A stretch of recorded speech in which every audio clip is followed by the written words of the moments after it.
What's up everyone, Alex here. Retroid just dropped information on the new Retroid Pocket 4 and Retroid Pocket 4 Pro. That's right, they are doing both at the same time, which means it would be very strange if they were to release a new model of the 4 not long into its launch. So I assume they're learning a lesson here and people should feel more confident that what they're buying won't feel redundant soon after. There's no release date yet, but they've released the specs and given us a first look at what they'll look like, but I kind of expect pre-orders for this to maybe come before the end of this year or January, with an early 2024 launch. I'm surprised how similar looking they are to the Retroid Pocket 3, but there's some considerable differences in the build that are worth noting. First, gone are the buttons placed around the side of the device, and now the system buttons are all nicely placed on the front, which is good. But the power and volume buttons are seated at the top, which is fine as that's usual to see. The Hall effect joysticks I think are the ones that are used in the RP2S, and I think people were happy with those. We also have new analog triggers, which is very welcome as I personally didn't like the digital switch style triggers on the RP3 Plus. It's also got active cooling, which I imagine would be similar to the Flip model, so hopefully those higher end systems won't get your hands toasty while you're gaming. I should also note that the RP4 is ever so slightly larger. What this means is your grip for the RP3 probably isn't going to fit on this device. Kinda sneaky. If you need a grip, then I think you'll be waiting for an official one, but hopefully if that's a necessity, they'll release it with the launch of the device.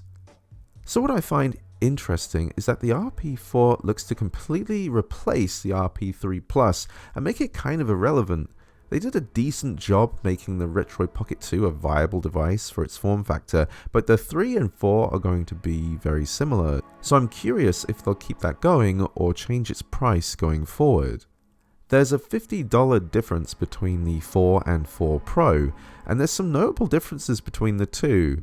Not only will the Pro have more power, but it'll have more RAM and can output 1080p over a Type-C port if that's something you're interested in. I reviewed the unveiled Pocket Air, which had a Dimensity 1200 processor, and I was able to get very good GameCube and PlayStation 2 performance out of it, so I'm expecting the RP4 Pro to be similar in that regard. The base model has a Dimensity 900 chip, however, which is still better than the RP3 and Flip, so it's a good improvement over the performance of those devices. The Pro model also uses Android 13, whereas the base model uses Android 11. I find that interesting, and I wonder if the Pro will get better software support into its life cycle.